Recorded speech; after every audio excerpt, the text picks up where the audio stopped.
72 के लहू से करबला तामीर है अब तक, कसम अल्लाह की वो खुल्द की जागीर है अब तक।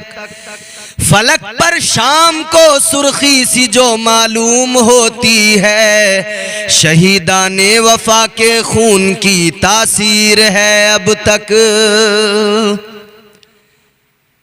करबला के मैदान में इमाम हुसैन और आपके रुफका ने जो कुर्बानी और जो जज्बे ईसार का मुजाहिरा किया, खुदा की कसम रहती दुनिया तक उस ईसार को, उस कुर्बानी को, उस अजीम जज्बे को, उस आका की मोहब्बत को याद रखा जाएगा। इमाम हुसैन ने इस्लाम की बका के लिए अपनी कुर्बानी दी है, अपने बच्चों की कुर्बानी दी है, घर बार को लुटा दिया। इसमें कोई मकसद, इमाम हुसैन का कोई जाती मकसद नहीं था, जाती मफाद नहीं था। आज दुनिया के अंदर कई लोग ऐसे जो इमाम हुसैन से अदावत रखते हैं और उसी अदावत की वजह से, उसी बुग़्ज़ और हसद की बुनियाद पर कहते हैं कि वो जंग इस्लाम की जंग नहीं थी, हक़ व बातिल की जंग नहीं थी, वो कहते हैं दो शहजादों की जंग थी माज़अल्लाह। मगर दुनिया अच्छी तरह समझ ले कि ये दो शहजादों की जंग नहीं थी, ये हक़ व बातिल का मार्का था। ये इस्लाम की हक्कानियत के लिए, इस्लाम के तहफ़्फ़ुज़ के लिए इमाम हुसैन ने मैदान में आकर अपने और अपने बच्चों के जानों के नजराने पेश किए थे। तो एक तबका वो जो हसद रखता है, बुग़्ज़ रखता है, बुग़्ज़ की बुनियाद पर कहता है कि ये जो इमाम हुसैन करबला में गए, जो पूरा मार्का हुआ है, वो तनकीद करता है, वो कहता है कि यह हक़ व बातिल का मार्का नहीं था। मगर एक तबका वो है कि जो दर हकीकत मोहब्बत से कोसों दूर है, मगर वो अपने आप को मुहिब कहते हैं, अपने आप को मुहिब्बान अहले बैत और इमाम हुसैन से सच्ची अकीदत रखने वाला समझते हैं, मगर वो भी गलत है। एतदाल न हो तो मोहब्बत बेकार है। मामलात में एतदाल रखना जरूरी है। हद से ज्यादा अगर बढ़ गए तब भी नुकसान उठाना है, और बहुत नीचे अगर आ गए तब भी नुकसान उठाना है। याद रखें मेरे अजीजों, आज अगर हम मुआशरे पर नजर डालें, दो किस्म के लोग मिलते हैं। एक खारजी जो सिरे से नहीं मानते, एक राफजी जो हद से ज्यादा मानते हैं। फिर वो पैगंबरों की अजमत और उनके तकद्दुस को भी पामाल कर देते हैं। वो रब की रबूवियत में भी जो है वहां भी उनका दुखूल हो जाता है, और वो मोहब्बत नहीं बल्कि दर हकीकत ये उनका पागलपन और जिहालत है कि जिसमें वो मौला अली को खुदा के कायम मकाम समझ लेते हैं, या फिर इमाम हुसैन को अंबिया से भी अफजल व आला बना देते हैं। अल्लाह ताला ने सबके मकाम, सबकी अजमतें, सबके उरूज, सबकी कद्र व मंजिलत, उनकी एक हद मुकर्रर की है।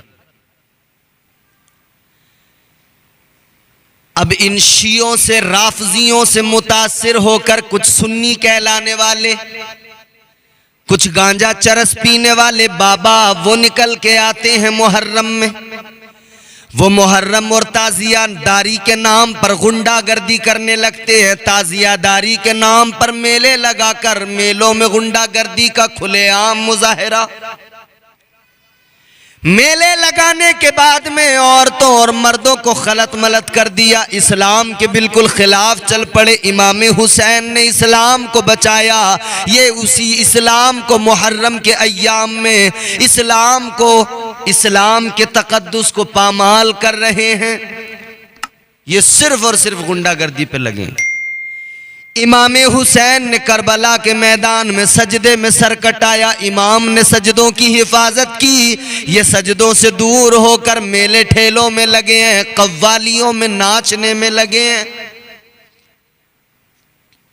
इन्होंने इसी को हक समझ लिया। ये कह रहे हैं हम ताजियादारी जरूर करेंगे, ढोल जरूर बजाएंगे, ताजिए जरूर बनाएंगे। फिर ताजिए, अल्लाह अकबर, एक ताजिया, मैंने एक फोटो मुझे दिखाया, हमारे एक अजीज हैं एक मौलाना साहब, उन्होंने मुझे एक फोटो दिखाया, मैं हैरान हो गया। ताजिए के अंदर एक मूर्ति लगी हुई है। अब मैं पूछना चाहता हूं इन जाहिल ताजियादारों से कि ये ताजियादारी के नाम पर तुम कर क्या रहे हो? बुत परस्ती। ताजियादारी के नाम पर बुत परस्ती करने वाले ये जाहिल कौम को लूटने वाले बाबा, इन बाबाओं को मैं चैलेंज करता हूं। ये जो ताजियादारी तुम कर रहे हो, जिनमें तुम मूर्तियां बना के ला रहे हो, जिनमें तुम बुत परस्ती का तसव्वुर पेश कर रहे हो, तो पहले खुलकर अपने ईमान पे बात कर लो। तुम मोमिन हो या मुशरिक हो, ये ताजियों में मूर्तियां जो लगा रहे हो, तुमने कभी अल्लाह के घर में जाकर सर नहीं झुकाया, इबादत नहीं की, मगर ताजियों में मूर्तियां लगाने लगे। बताओ हम तुम्हें क्या समझे, मोमिन समझे या बुत परस्त समझे? वो मूर्तियां ताजियों में देखकर फिर उनके आगे ये सर झुका झुका कर और यूं दुआएं करते हैं, तो इससे क्या साबित होता है? ये तो बुत परस्ती ही हो जाएगी ना। तो ये ताजियादारी के नाम पर क्या चाहते हैं ये बाबा, ये जाहिल पीर, ये जाहिल लफंगे लुटेरे क्या चाहते हैं? ताजियादारी के नाम पर कौम को बुत परस्ती देना चाहते हैं, शिर्क में मुब्तला करना चाहते हैं कौम को। अच्छा, हमने कई देहात में देखा अखाड़े हो रहे हैं, लाठियां घुमाई जा रही हैं, आग जलाकर उस पर चल रहे हैं, और न जाने कौन कौन से खेल तमाशे हो रहे हैं। औरतें छतों से देख रही हैं, मर्द कतार लगाए गोल दायरे बनाए खड़े हैं चौराहों पर, इधर उधर। तमाम रातों में देखो तो ऐसा लग रहा कोई बड़ा त्योहार आ गया है, कोई खुशी का मौका आ गया है, कोई खुशी का माहौल है।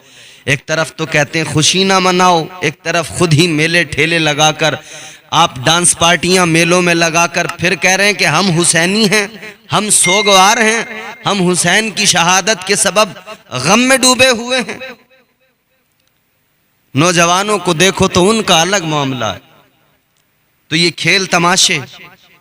दूसरी तरफ हमारे अहले सुन्नत वल जमात के अफराद, मैंने खुद अपनी आंखों से देखा कई जगहों पर। मैं मुहर्रम के अय्याम में अल्हम्दुलिल्लाह जब जलसों में मेरी शमूलियत मुख्तलिफ मकामात पर होती है, मुख्तलिफ शहरों में होती है मुल्क के, तो मैंने कई ऐसे इलाके देखे जहां पर सुन्नी हजरात वो मातम कर रहे हैं। जब मैं वहां पहुंचा तो मैंने लोगों से पूछा क्या यहां पर शिया लोग हैं, राफजी लोग हैं जो मातम कर रहे हैं? कहा नहीं हजरत, ये तो सुन्नी है जो मातम करने हैं, तो कोई शिया है ही नहीं। तो मैं हैरान हुआ कि शिया मातम करते हैं, समझ में आता है उनका अपना सब अलग है। ये सुन्नी अपने आप को सुन्नी कहने वाले मातम कर रहे हैं। किसने इजाजत दी तुम्हें मातम की? कहां से लाए तुम मातम का जवाज? किसने तुम्हें यह हुक्म दिया?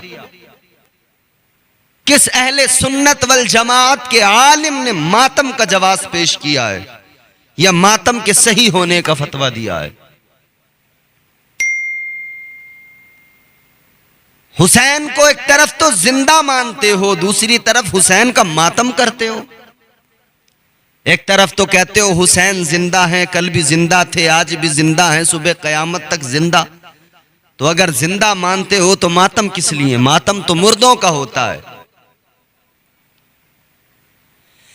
याद रखना मेरे अजीजों, गौर करो, अपने आप को बदलने की जरूरत है। अपने अकीदों की हिफाजत करो, अपने अकीदों को साफ सुथरा कर लो। और अकीदों की हिफाजत इधर उधर नहीं होने वाली, जाहिल बाबाओं के पास नहीं होने वाली। अकीदों की हिफाजत ये कव्वाल नहीं करेंगे। अकीदों की हिफाजत तो अहमद रजा ताजदार बरेली हुजूर आला हजरत ने की है। अकीदों की हिफाजत तो आला हजरत की तसानीफ के जरिए ये उलमा कर रहे हैं। अकीदों की हिफाजत उलमा करेंगे।